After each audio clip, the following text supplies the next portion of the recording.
Affaire Seredi et José Apuchu Nacional soutient Aline, l'ex-épouse du footballeur, pour plus de détails après le générique.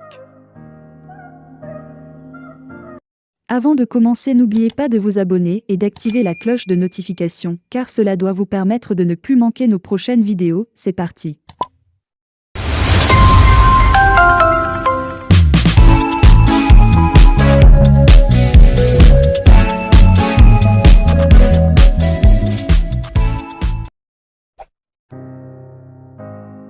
Seredi et son ex-femme José montage alors qu'il avait promis ne pas se mêler de cette polémique relative au père du deuxième enfant de José. Apuchu Nacional s'est finalement ravisé à la suite de la dernière sortie médiatique du footballeur Seredi. Dans un message très émouvant, le fils de Bleu Brigitte a témoigné tout son soutien à Aline, l'ex-épouse de Seredi, après avoir entretenu le flou autour de sa relation avec la chanteuse José. L'ancien capitaine des éléphants de la Côte d'Ivoire a finalement avoué qu'il est bel et bien le père du deuxième enfant de José lors de son passage sur l'émission confessionnelle diffusée sur Live TV dans la foulée. L'international ivoirien a également confirmé les rumeurs de sa séparation d'avec son épouse Aline. C'est le moment ici pour moi de dire devant la caméra que, avec Aline, nous sommes mariés légalement, mais nous sommes physiquement séparés depuis un bon moment. Je vais épargner des détails, a avoué Seredi, et d'ajouter: avec Aline, les choses se passent bien. J'ai eu vraiment la chance de connaître une femme merveilleuse qui est pour beaucoup dans ce que je suis aujourd'hui, qui m'a donné de merveilleux enfants qui m'aiment jusqu'aujourd'hui, qui me donne des conseils, me sermonne souvent quand il faut. Cette grande dame est pour beaucoup de choses dans ma vie. Je ne cesserai jamais de lui dire merci. Les choses vont bien entre elle et moi, on se voit, je vois les enfants quand je veux, s'est confessé le joueur ivoirien. Message d'Apuchu Nacional à maman Aline, l'ex de Seredi. Très vite, la sortie médiatique du footballeur a suscité une avalanche de réactions sur la toile.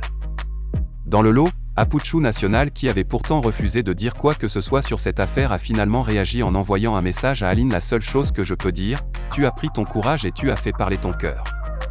Que les juges de Facebook te jugent. Maman Aline, femme brave, mère exemplaire, sache que nous t'aimons, merci d'avoir contribué à l'évolution de notre capitaine. Bonne chance à toi, Dieu te bénisse abondamment. Malgré tout, j'ai une grosse pensée pour toi, a déclaré l'influenceur ivoirien et fils de l'actrice Bleu Brigitte. Garçon reste là où ça sert, mais toi tu restes là où c'est, serait le rappeur Defty tacle José Seredi et son ex-femme José montage. Les réactions continuent de se multiplier sur la toile suite à la dernière sortie médiatique de l'ex-footballeur ivoirien Seredi. Après l'homme d'affaires Kader Sarkozy, c'est le tour du rappeur Defty de lancer un gros tacle à la chanteuse José après avoir entretenu le flou pendant plus d'un mois face à la polémique liée au père du deuxième enfant de la chanteuse José. L'ancien capitaine des éléphants de la Côte d'Ivoire Seredi a finalement tout balancé ce vendredi 24 juin 2022. Invité sur le plateau de l'émission Life Weekend de ce vendredi 24 juin 2022, l'ancien footballeur a finalement craché le morceau. C'est mon enfant, j'ai 2 enfants avec José, le dernier est né le 20 du mois passé, un garçon, c'est ma compagne, je suis avec elle, a avoué Seredi. Mieux, la star ivoirienne a également révélé s'être séparée de son épouse Aline, la mère de ses 5 autres enfants, juste après la naissance du deuxième enfant de José. Il n'en fallait pas plus pour susciter les réactions des internautes très vite. Plusieurs personnalités ont réagi à ces déclarations de Seredi, contrairement à ceux qui s'attaquent au footballeur qui a avoué avoir 8 enfants de 3 femmes différentes. Le rappeur Ngoran Serge Coco, connu sous le nom de Defty, a plutôt choisi de blâmer la chanteuse José en lui envoyant un gros tacle.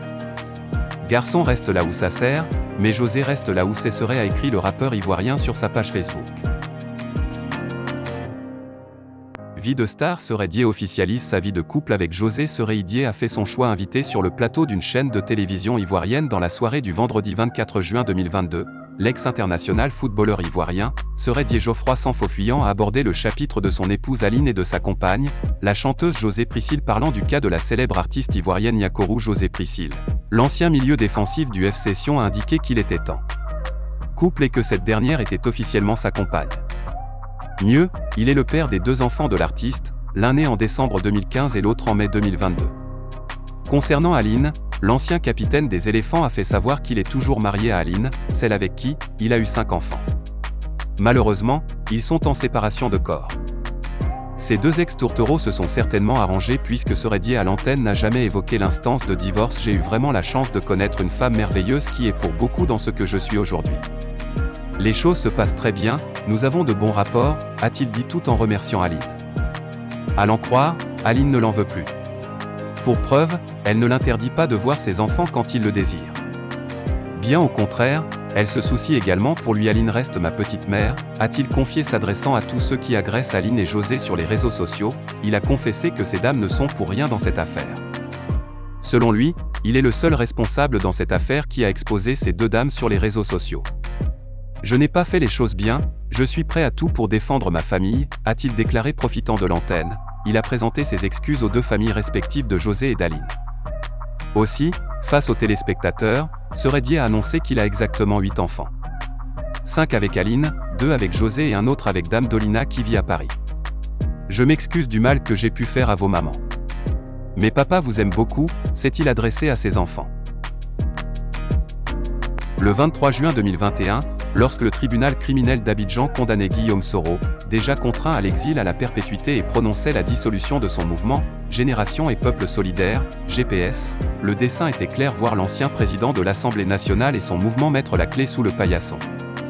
Un an après cette décision injuste d'un tribunal guidé par des injonctions, GPS reste encore debout, très dynamique, débuté le 29 mai 2021 devant le tribunal criminel d'Abidjan pour des faits d'attentat à la sûreté de l'État, appel au soulèvement contre des institutions légalement établies, diffusion d'informations fausses tendant à discréditer les institutions républicaines. Le procès contre Guillaume Soro et 19 de ses collaborateurs a connu son épilogue le 23 juin 2021, soit pratiquement un mois après son ouverture.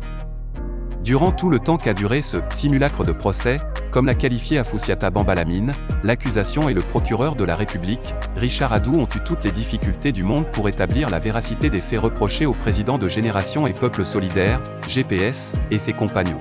Devant la cour présidée par Charles Binikwakou pour un procès qui devait reposer sur faits graves comme l'attentat à la sûreté de l'État, l'une des curiosités était le fait que l'accusation n'ait en tout et pour tout qu'un seul témoin. La curiosité deviendra encore plus grave lorsque ce seul témoin, choisi pour appuyer l'accusation, se révélera avoir des connexions avec le Rassemblement des Oufouettistes pour la démocratie et la PRHDP. En effet, pour étayer la thèse de l'accusation qui soutenait que c'est Guillaume Soro qui aurait choisi de faire dérouter l'avion le transportant le 23 décembre 2019 vers une autre destination pour ensuite accuser le pouvoir et provoquer ainsi un soulèvement populaire, les avocats de l'accusation ont appelé à la barre Sinali Silué, directeur général de l'Autorité nationale de l'aviation civile, ANAC, lequel est un cadre du parti au pouvoir dont le militantisme ne souffre d'aucun doute. Comment son témoignage pouvait-il être digne de foi, d'autant plus que le président de la République, président du RHDP, avait lui-même, en personne, annoncé quelques mois plus tôt que le président de GPS sera jugé et condamné à la perpétuité en vérité, devant le tribunal criminel. Sinali Silué n'était pas qu'un simple témoin mais un militant du parti au pouvoir qui jouait sa partition dans le plan commun de voir Guillaume Soro et GPS disparaître de l'espace politique ivoirien. D'ailleurs, la perfection n'existant pas dans le crime, le témoin militant du parti présidentiel, assailli par les questions des avocats de la défense, finira par avouer qu'il a tiré la conclusion selon laquelle Guillaume Soro a fait dérouter l'avion.